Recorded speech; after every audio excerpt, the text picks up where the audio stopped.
Bom dia, todo mundo me ouvindo bem aí? Vamos lá? Vamos começar o nosso estudo aqui? Bom, hoje a gente vai falar a respeito de alguns casos, porque o sermão expositivo ele é o melhor para poder se entender a palavra e também fazer com que a igreja entenda a palavra também, né? Então eu peguei alguns casos aqui e a gente vai tentar ir pontuando, né, algumas coisas que são importantes, que eu acho que é necessário, para a gente poder entender melhor o sermão expositivo, né? Bom, a gente vai fazer algumas considerações aqui iniciais, algumas considerações iniciais aqui que eu acho que é importante. Às vezes a pessoa ela pega um texto bíblico, às vezes até grande, né? Vamos supor que pegue assim um salmo de uns 8, 10 versículos, né? Então ela vai indo falando a respeito daqueles versículos ali. Isso não é sermão expositivo, tá? O sermão expositivo ele é diferente. Muitos acabam confundindo o sermonar com o sermão expositivo. Então, você pega uma passagem e vai tirando de um versículo, você tira ali uma lição, né? Do outro versículo você tira uma outra lição. Do outro versículo você tira uma outra lição. Isso aí não é sermão expositivo, isso chama-se sermonar, né? Alguns outros chamam de homilia, que geralmente isso acontece muito na Igreja Católica. A Igreja Católica, o padre ele pega um texto, aí ele vai tirando uma liçãozinha daqui e dali, de um versículo ou outro, né? Se você pegar o texto de Provérbios, por exemplo, você, pegando 10 versículos de um capítulo, por exemplo, você vai ter dificuldades de fazer um sermão expositivo nessa linha, né? A pessoa ela fica, porque cada versículo de Provérbios é um provérbio, né? Então um fala sobre a preguiça, o outro fala sobre a mesquinhez, o outro fala sobre a perseverança. E aí o sermão ele fica sem direção. E tem muita gente que faz isso, né? Vamos ler aqui o Provérbios 14. Aí pega lá o Provérbio 14, aí vai dando uma liçãozinha de cada versículo. Isso não é sermão expositivo, tá? Isso se chama sermonar. A pessoa está sermonando ali, né? É como se fosse o aquecimento do motor. Lembra daqueles motor que antigamente você precisava dar uma aquecida, logo quando lançou o álcool, né? A gente precisava esquentar o motor, então ficava ali só... parece que vai sair um sermão, mas não sai, né? Saem algumas explicações, ele serve, né, para a igreja, mas ele não é um sermão expositivo, tá? O sermão expositivo ele tem a característica de você focar numa direção. Então, se você for falar a respeito de perseverança, né? Então, seja o livro de Provérbios, seja um salmo, seja outra passagem qualquer, a perseverança ela tem que ser ressaltada. É um único assunto que ele é ressaltado ali, né? Não uma variedade de assuntos, né? Você fala sobre perseverança, oração, coragem, adoração, não, é uma coisa só, tá? Então essa é uma consideração que a gente tem que fazer. Uma outra coisa que a gente tem que entender é que os sermões biográficos eles também são geralmente expositivos, né? Por quê? Porque você se baseia numa pessoa só. Então você vai falar sobre Jonas, né? Então você vai pegar o livro de Jonas e você vai ler uma parte do livro, ou seja, o começo, e depois você explana o todo. Então o sermão biográfico ele geralmente é um sermão expositivo, né? Porque você se concentra num personagem só. Quando o personagem ele é muito abrangente, que nem é o caso, por exemplo, de Moisés, né? Você pega um episódio da vida de Moisés e dali, então, você explana toda a vida, né? Ou, muitas vezes, como muita gente faz, eles pegam partes da vida de Moisés e explana aquela parte daquele momento da vida, vamos supor, de Moisés, né? Quando ele desce do monte, quebra as tábuas da lei, o povo está adorando o bezerro de ouro, ou a travessia do Mar Vermelho, ou quando ele vai se apresentar diante de Faraó, né? Ou o próprio nascimento. Você veja que o personagem Moisés ele é muito, muito grande, né? Mas você pode falar do personagem todo citando um episódio, sabe? um episódio só, pode até ser do nascimento e falar da vida inteira, tá? Mas, geralmente, os sermões biográficos, geralmente, eles são expositivos, né? Porque você se baseia num tema só ali, é só a pessoa, só. Existem personagens que eles são pequenos, né? A gente, agora, por exemplo, para o Dia das Mães, né? Poderia se falar sobre Rispa, por exemplo, uma mulher que ela se dedicou aos filhos, protegeu os filhos, amou os filhos mesmo depois de morto, né? E foi agraciada por Davi com a bênção de poder os enterrar, porque eles tiveram uma condenação assim que indireta, né, por causa de Saul. Eles acabaram morrendo e Rispa ficou ali protegendo. Era uma concubina de Saul, ela ficou protegendo ali. Então dá para falar de um personagem, não é? Falando a respeito desse personagem no texto e indo um pouquinho para fora para poder completar.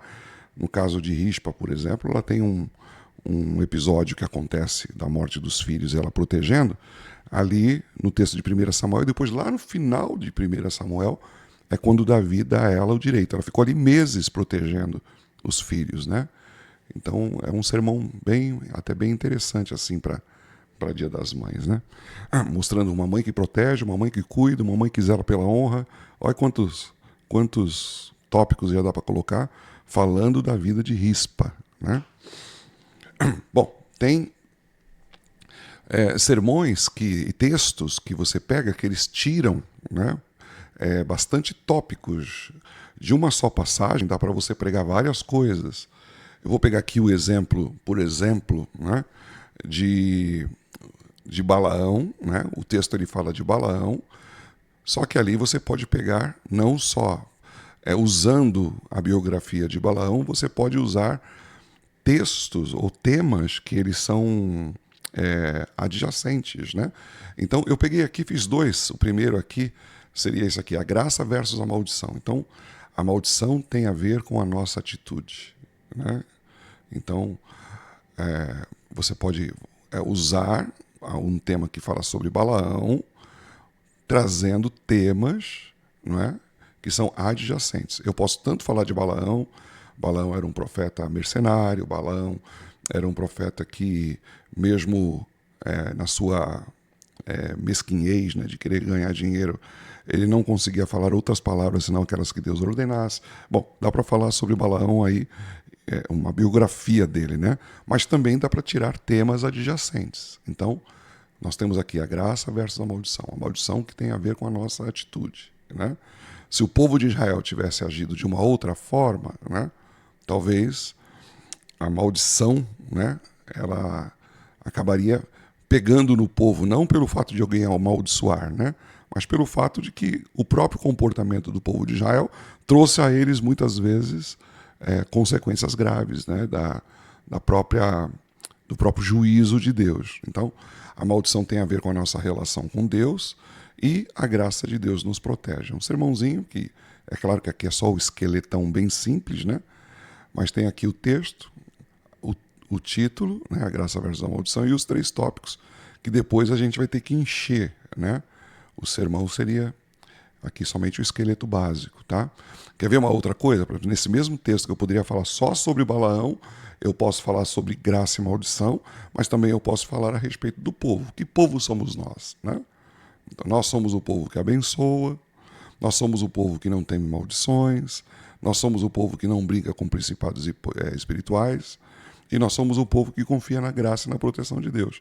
Então, dá para fazer uma pregação aqui até de aniversário de igreja, ó, que legal, né?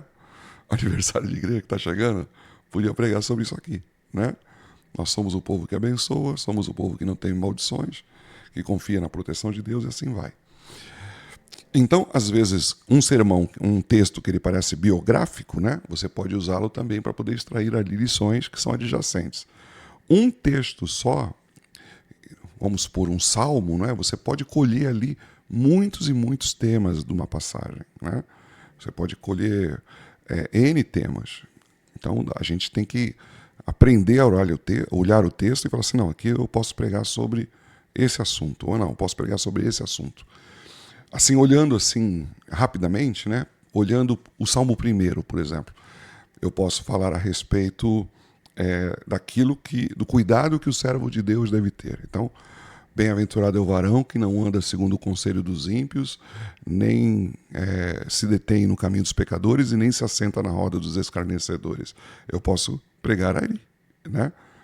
Esse versículo primeiro, inclusive, ele daria até um sermão textual, né? Mas eu posso pregar outros. Olhando o Salmo primeiro, eu posso olhar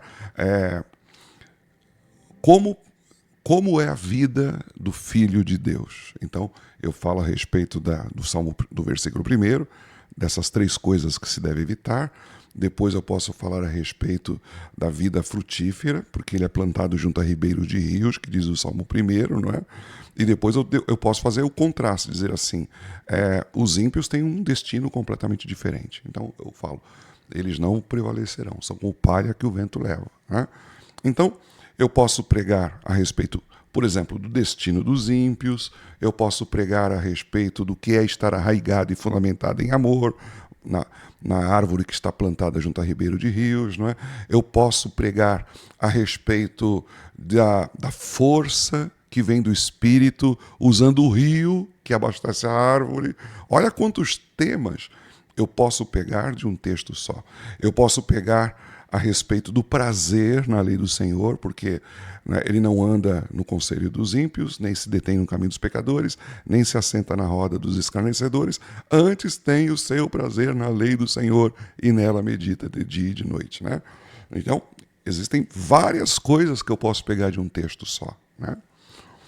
Então, no caso do sermão biográfico, ele não precisa ser somente biográfico. Está falando de Balaão ali, eu não preciso falar exclusivamente de Balaão. Eu posso tirar temas que são adjacentes, né? Muito bem, vamos lá.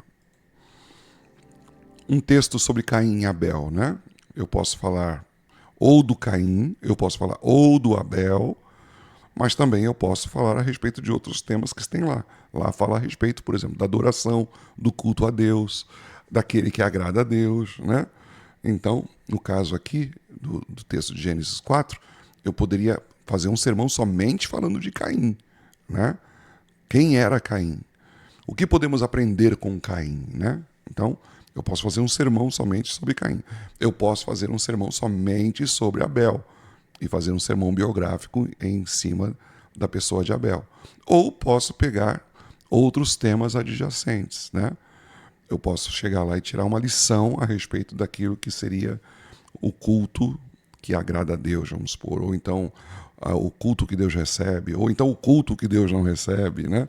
Ou o culto inútil, sabe? Dá para fazer um monte de coisa num texto só. Eu posso pregar biograficamente e eu posso pregar também tematicamente, né? Num sermão expositivo. Eu já tenho o meu tema ali, né? Certo? Alguma dúvida por enquanto? Tá dando para entender? Alô? Sim, sim, Tem, pastor, tranquilo. tem gente aí? Tá bom. Então vamos lá.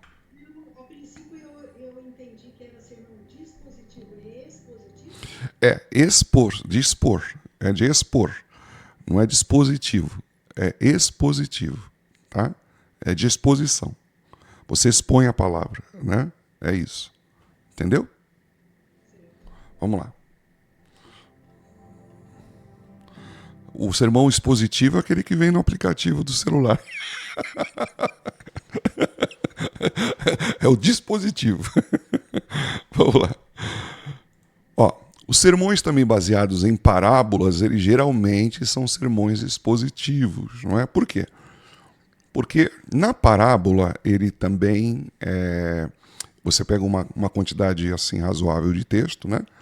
E você fica na ideia principal do texto, embora toda parábola ela possa ser vista também com seus temas secundários, não é? É importante que quando você for pregar num tema secundário de uma palavra, de uma parábola, você explique para a igreja que o tema é secundário, né?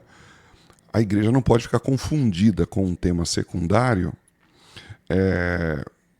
pensando que é o principal, né? Então a gente não pode tomar o secundário como o principal diante da igreja. Olha, igreja, essa parábola aqui, ela fala de arrependimento, mas hoje eu queria te trair daqui algo que eu acho muito interessante e necessário para nós, o qual essa passagem também aborda, que é a respeito do perdão, vamos dizer assim, né? Alguma coisa desse tipo. Mas as parábolas, elas geralmente são sermões expositivos. Você pega a passagem do bom samaritano, não é? Ali está falando do amor ao próximo. Então, o samaritano, que inclusive tinha uma rixa com o judeu, ele parou para poder ajudar, enquanto que o levita e o sacerdote passaram de largo, né?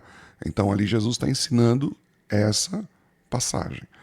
A gente pode pegar um tema adjacente? Pode. A gente pode pegar ali o cuidado que temos que ter com os doentes, por exemplo, não é? Que foi o caso que o samaritano fez. O tema principal da passagem do bom samaritano é o cuidado com os doentes? Não, é o amor ao próximo, não é? Mas você pode vir com um tema adjacente, um tema secundário, não é? E você falar a respeito, por exemplo, do cuidado que se deve ter com os doentes, né?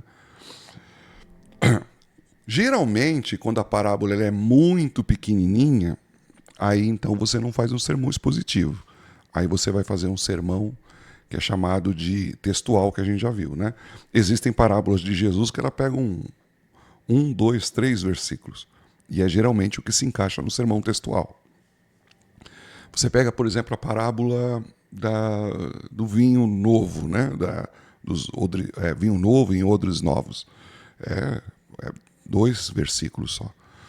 Então não dá para fazer um expositivo ali, tá? Mas existem passagens que elas por si só elas já se explicam. Por exemplo, a gente pega a parábola do bom semeador, né? Ou da semente. Essa é uma de Mateus no capítulo 13. Essa é uma parábola que ela já está dividida, já está fácil, né?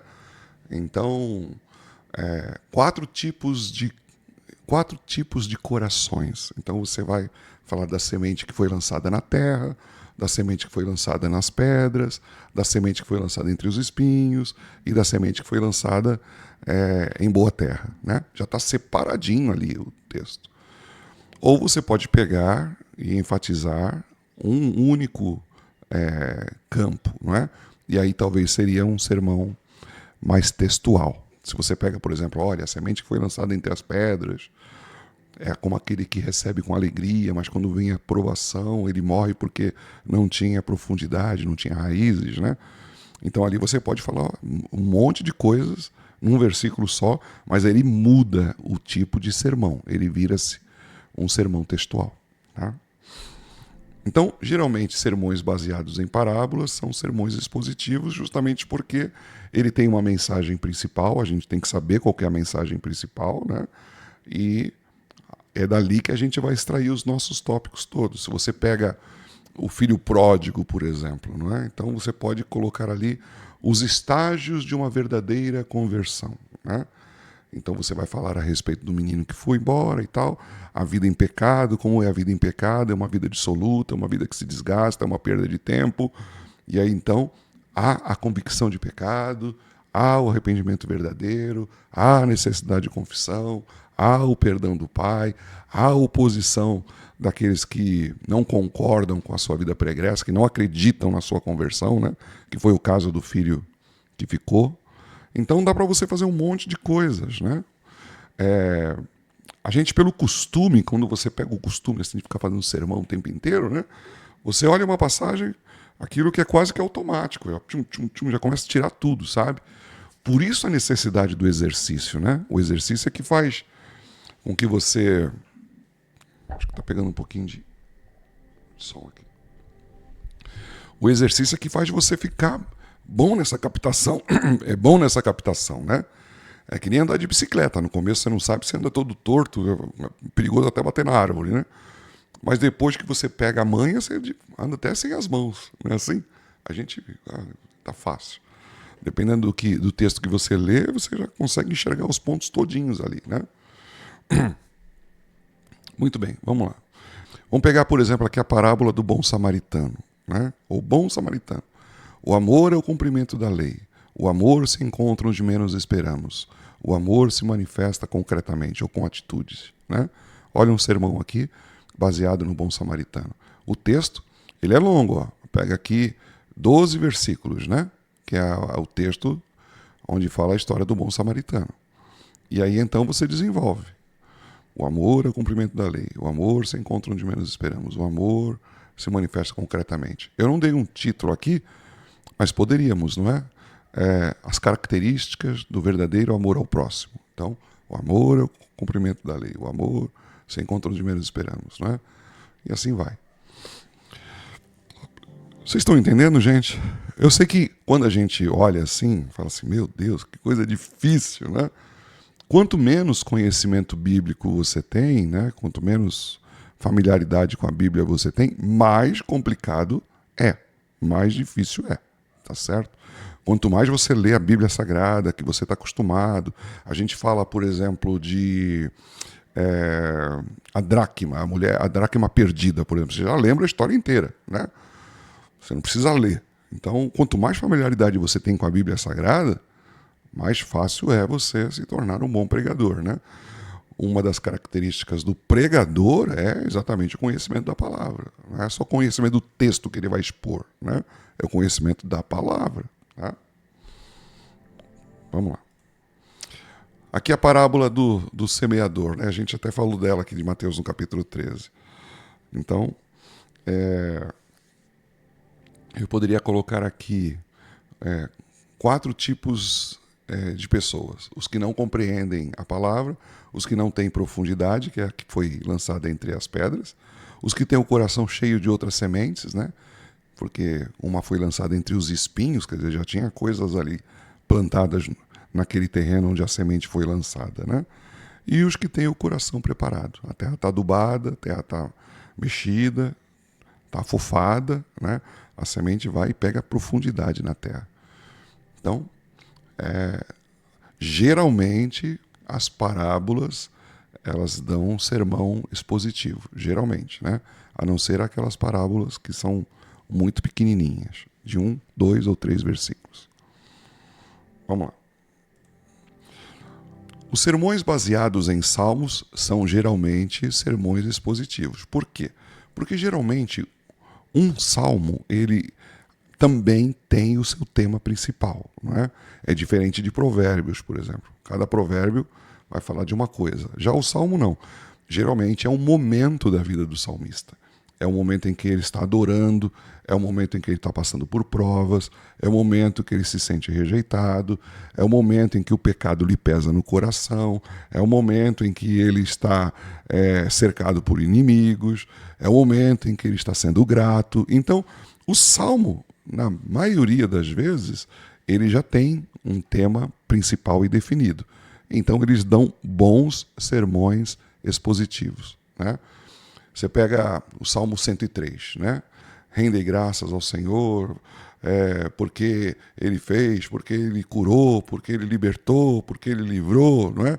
Então, você vai falar a respeito de gratidão no Salmo 103, né? Você vai pegar o Salmo 23, você vai falar do cuidado do pastoral. Então, já está ali. Todo o Salmo, ele vai falar a respeito desse cuidado pastoral. É ele quem alimenta, é ele quem me leva para beber água, é ele que me leva para lugar de descanso, é ele quem está comigo na hora do perigo, é ele quem está comigo na hora da minha morte, é ele quem me cerca de bens, é ele que faz com que a minha mesa seja sempre abençoada, né? É desse jeito. Então, os salmos, eles têm já o seu tema definido. Eu vou pedir para vocês abrirem o microfone aí para a gente poder fazer um teste aqui rápido, né? Vocês devem conhecer, pelo menos deveria, né? A maioria dos crentes conhecem. O Salmo 91 fala sobre o quê, gente? Qual que é o tema principal do Salmo 91? Deixa eu abrir aqui, peraí. Eu abaixei o microfone e estou ouvindo vocês. Alô, estão me ouvindo? O Salmo 91 fala sobre o quê? Não entendi. Proteção, né?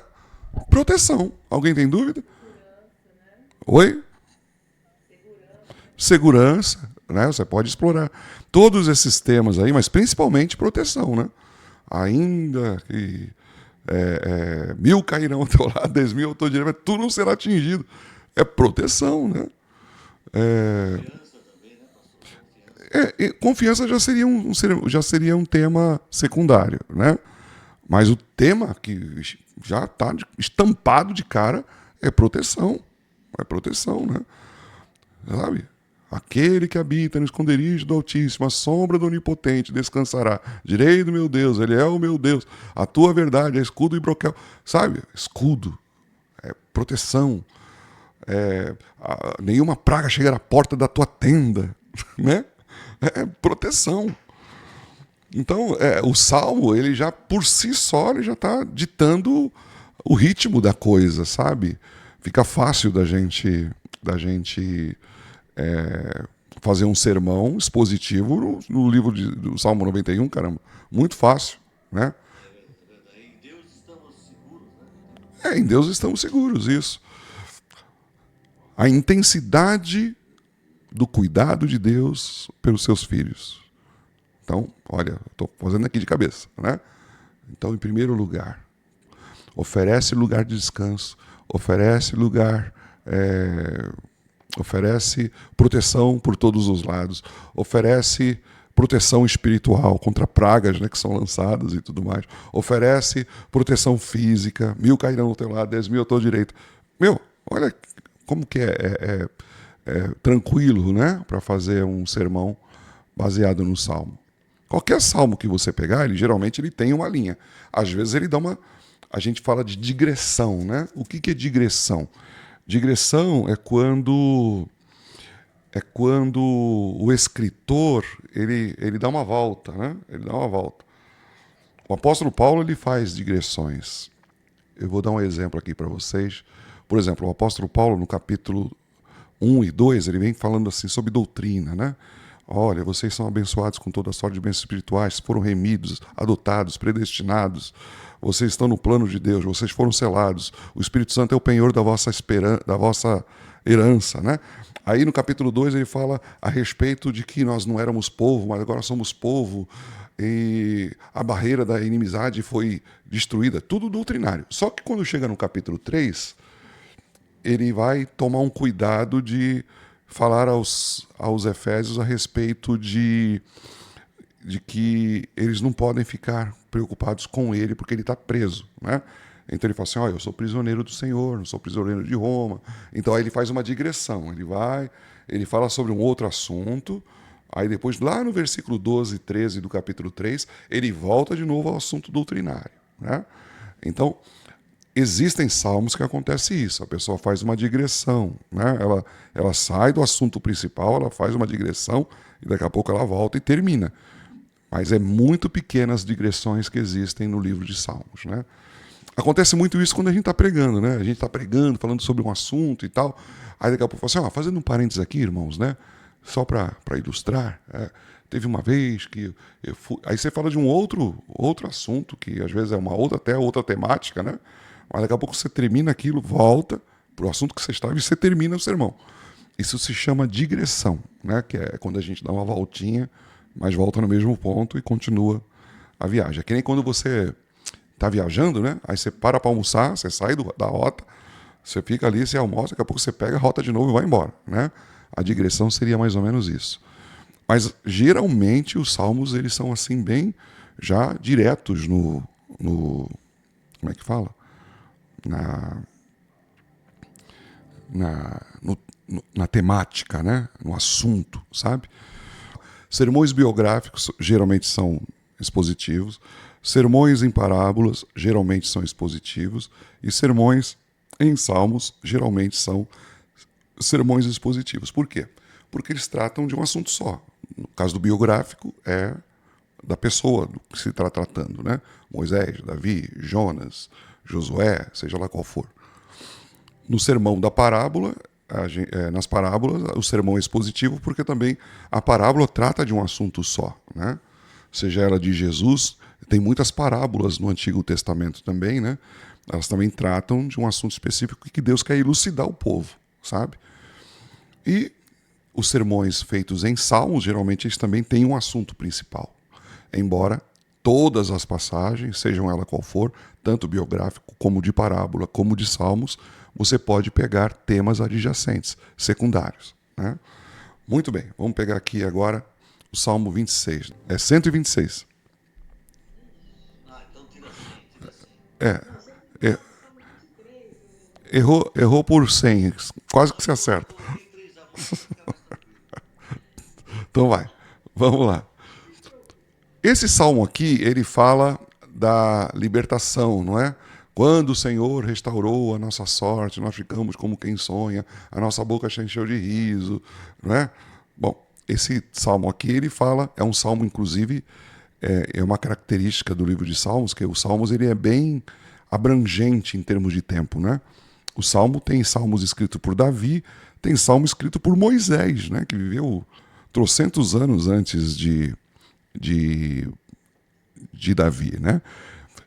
Eu estava com um irmão agora esses dias, ele pensava que todos os salmos tinham sido escritos por Davi. Não, tem salmo escrito por Moisés, salmo escrito por Davi, salmo escrito por Salomão, salmo escrito por Coré, salmo escrito por Asaf, e tem salmos que a gente nem sabe por quem foi escrito, né? Não tem assim uma certeza de quem escreveu. Oi? Tudo bem? Vamos lá.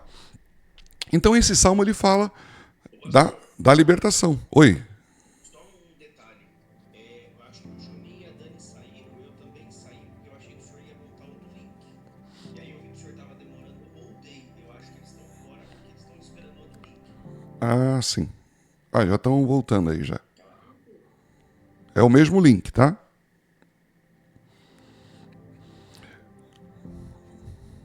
A Dani entrou?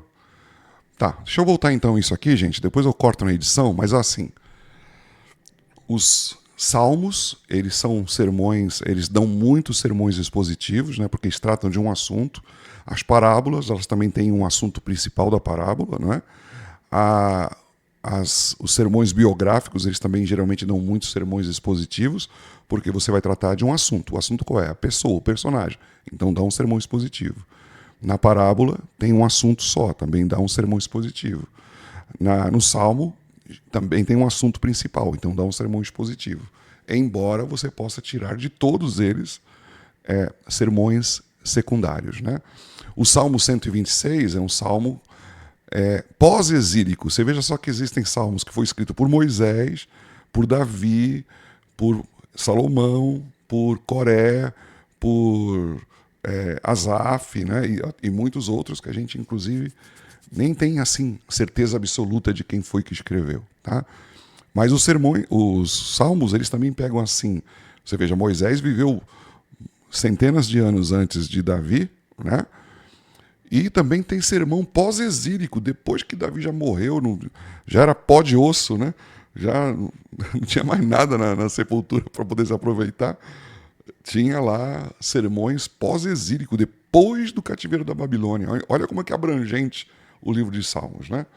E esse salmo ele fala exatamente da libertação do povo depois que eles saíram do cativeiro. Então, a gente pode falar a respeito também do cativeiro do pecado, né? A libertação nos impacta, a libertação nos restaura, a libertação não exime o trabalho duro, quer dizer, eles voltaram para Jerusalém, né?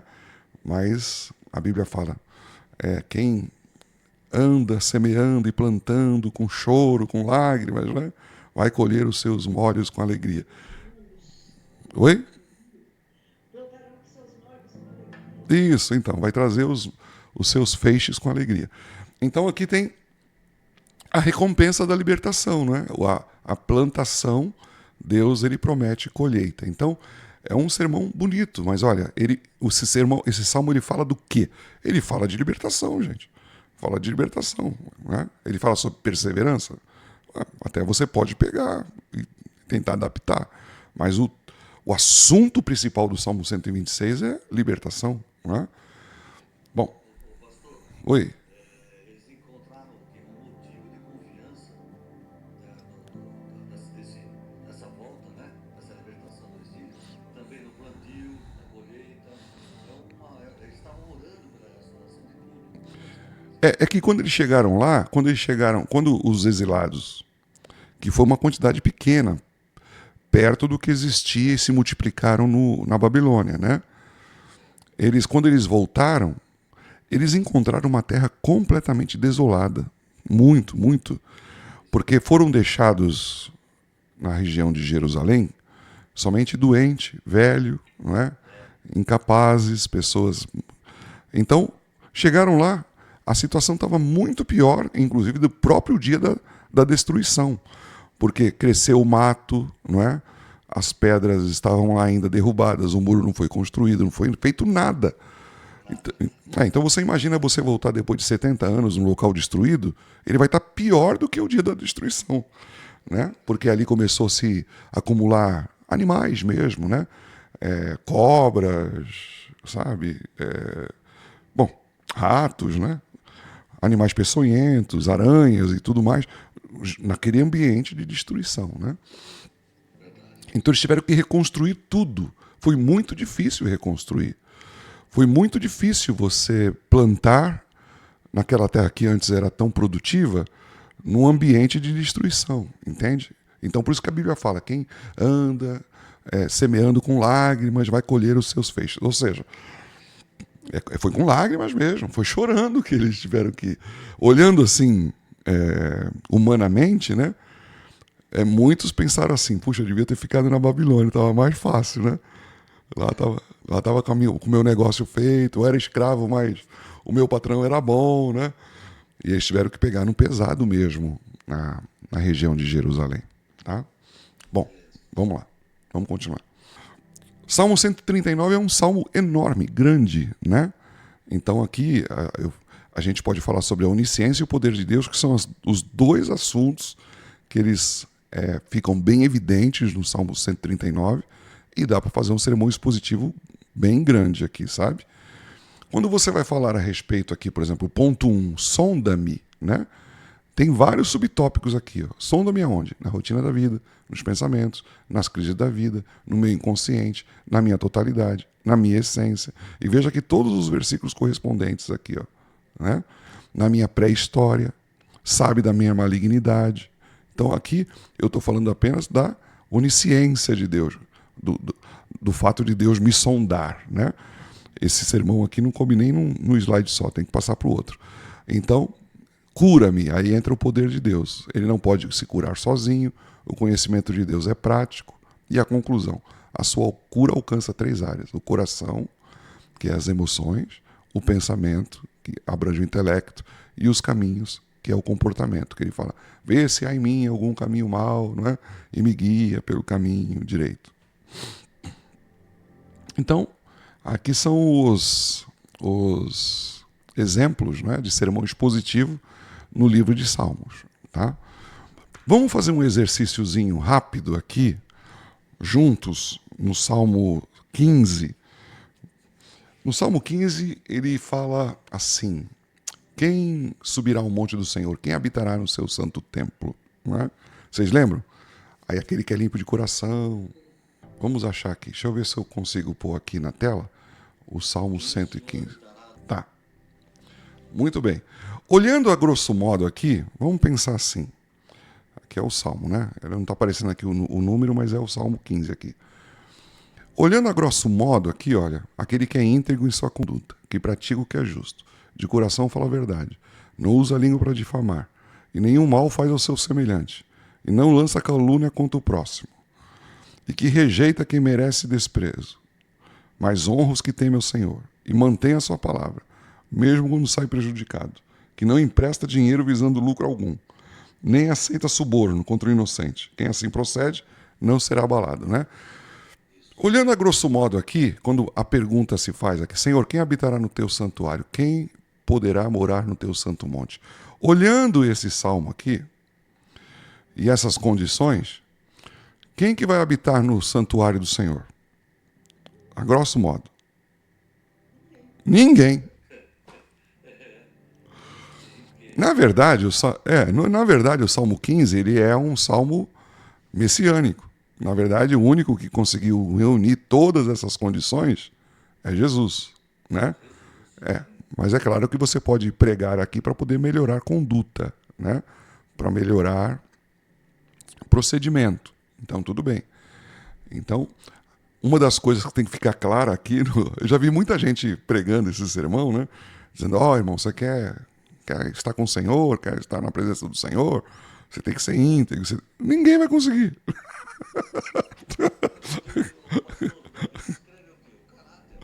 Não, então, mas ninguém consegue. Isso aqui, essa condição, é que nem os 10 mandamentos lá, né?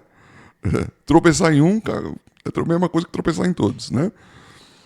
Não dá. Então, o que acontece? Logo no começo do sermão, a gente tem que deixar claro que ninguém é competente para poder cumprir isso. A gente vê isso em Cristo. E em Cristo, eu vou viver dessa forma. É em Cristo, né? É em Jesus que eu entro na presença de Deus. Ou alguém aqui entra... Alguém entra na presença de Deus porque é íntegro, porque pratica a justiça, porque de coração fala a verdade, né? Não. Nós entramos em Cristo. Então, em Cristo, eu pratico a integridade, eu sou justo, eu falo a verdade. E aí vai. Então, esse sermão aqui é um sermão expositivo que mostra que é um sermão messiânico, porque ninguém preenche essas características, mas esse é o ideal cristão. A gente pode colocar assim, tá? O ideal cristão é esse, né? A minha visão e a minha meta é viver desse jeito.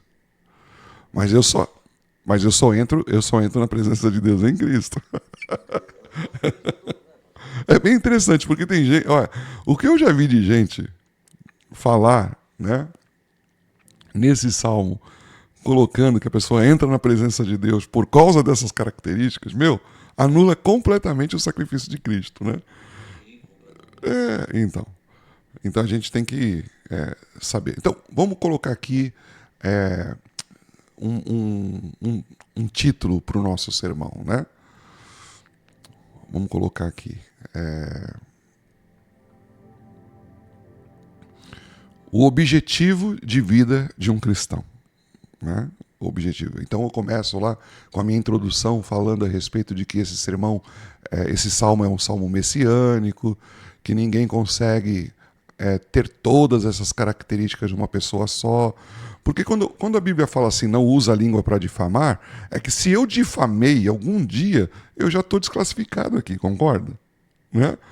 Se alguém fala assim, aquele que é íntegro em sua conduta, se eu tive uma conduta que ela não foi íntegra em algum momento da minha vida, eu já estou desqualificado aqui. Né? Então, na verdade, o que acontece aqui é o seguinte, esse é o ideal do cristão, né? O ideal da vida cristã. Então é isso. A gente só entra lá, eu começo dizendo isso, né? Um salmo messiânico, a gente só entra em Cristo Jesus, mas é isso que Cristo espera de nós, né? É isso que Deus tem como objetivo para a nossa vida, que a gente tenha uma vida íntegra. Então eu posso falar sobre integridade, justiça, verdade. Olha quanta coisa, né? Eu posso pegar aqui 4 características de um ideal da vida cristã. Eu posso fazer, irmãos, aqui nesse salmo tem muitas coisas que a gente não consegue por nós mesmos. Nós só entramos na presença de Deus por Cristo. Ninguém vai conseguir viver dessa forma. Isso aqui é o sinete da perfeição, né? Mas aqui existem alguns ideais cristãos que a gente só consegue em Cristo Jesus. E aí então eu posso pegar aqui a integridade, a justiça e a verdade, só nesse versículo. Ou então a integridade, eu posso colocar aqui o temor ao Senhor, né? E também a moralidade aqui no final, no versículo 5, que não empresta seu dinheiro visando algum lucro e não aceita suborno contra inocente. Posso falar sobre a moralidade aqui, tá?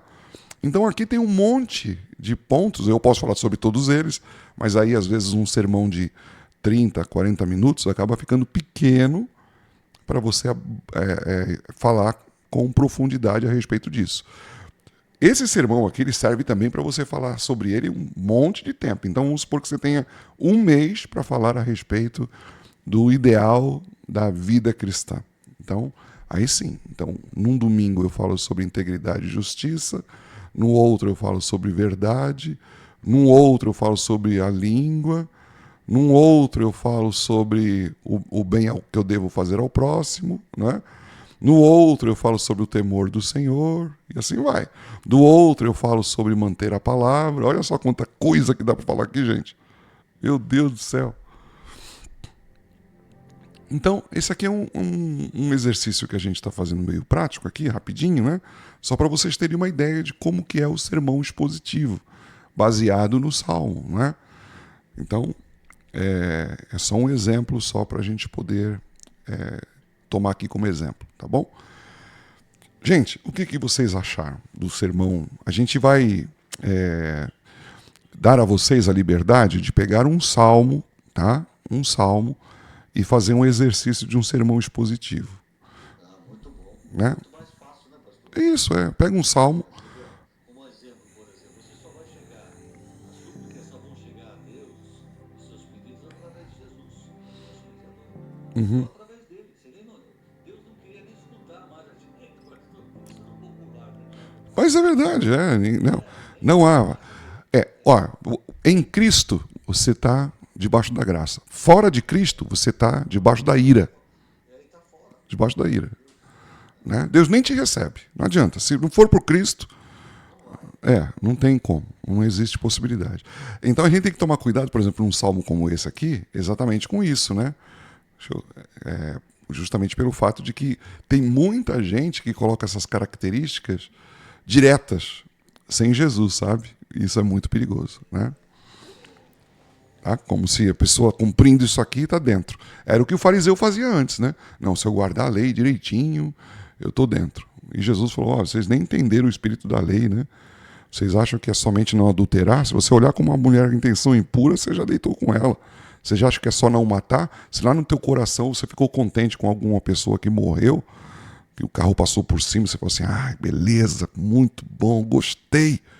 Você já matou no seu coração, né? Você não estava no volante, mas você estava com toda essa pretensão. Então você veja que os fariseus eles também tinham isso. Eles achavam que cumprir a lei não precisava nem de Jesus. Não tinha necessidade. Jesus ele veio num momento, inclusive, que as pessoas estavam ficando muito, muito confiantes na lei, né? Esse sistema judaico todo fazia com que as pessoas ficassem confiantes na lei. E Jesus começou a mostrar que vocês estão completamente enganados, né? Tá bom, gente?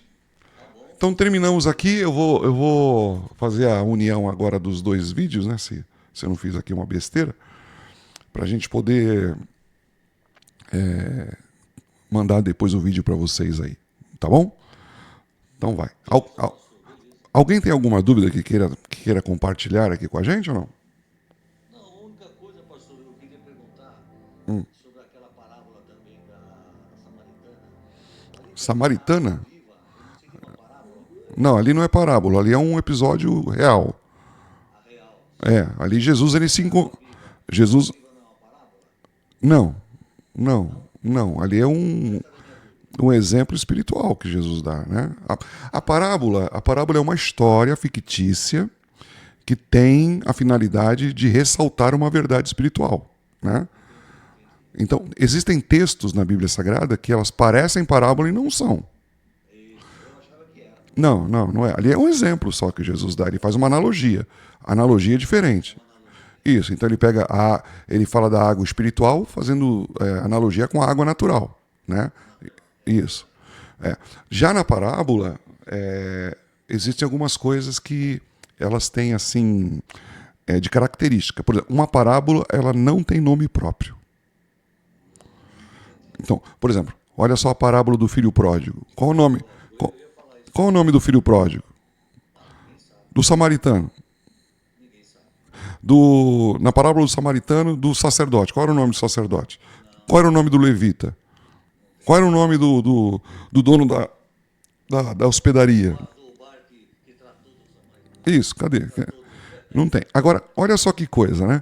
Você pega a passagem de Lucas no capítulo 16, 19, lá fala a história do Lázaro e do rico, né? É parábola, é isso aí? É parábola? Não é parábola, embora a igreja adventista fala que é parábola. Não é parábola. Lá fala Lázaro, lá fala Abraão e lá fala Moisés. Lá fala os três. Abraão ele fala assim, lá, vocês têm Moisés, né? Eles que ouçam, os teus irmãos lá. Ele estava intercedendo pelos irmãos dele, que falou assim, eu não quero que meus irmãos venham para esse lugar de tormento, né? Ele falou assim, eles têm Moisés e os profetas, eles têm que ouvir. Na parábola, em nenhuma parábola você vai ver nome próprio. Nenhuma. Você vai ver a dracma perdida, né? A mulher que perdeu a dracma. Qual é o nome da mulher? Não tem. Entende? Nenhuma parábola tem. A parábola do semeador. O semeador. Quem é o semeador? Não fala o nome dele. Não tem nome. A própria semeadura, né, pastora? A própria palavra da semeadura também não tem nomes, né? Só tem o que acontece com cada grão que cai em cada lugar, né, pastor? Isso, então, mas quando fala de um personagem, né, homem ou mulher, não traz o nome. A parábola tem essa característica. Isso, entendeu? Então, parábola não tem nome real, próprio. Não tem nome próprio. Tá bom? Vocês peguem então um salmo, aí fica por escolha, tem 150, né? Pode pegar qualquer um e fazer um sermão expositivo, depois mandem para mim, assim que estiver pronto. Não precisa ser hoje, não, que eu sei que domingo é um dia complicado. E os exercícios de vocês eu vou corrigir amanhã. Tem alguns exercícios que a Cláudia mandou, a Dani mandou, o Thiago mandou também. É que esses dias têm sido assim dias bem difíceis, sabe? Bem corrido mesmo, e a gente tá bem atarefado, sabe? Mas Deus vai dar graça, né? Tá bom, queridos? Então vai. Fiquem na paz então. Deus abençoe, viu? Tchau, queridos.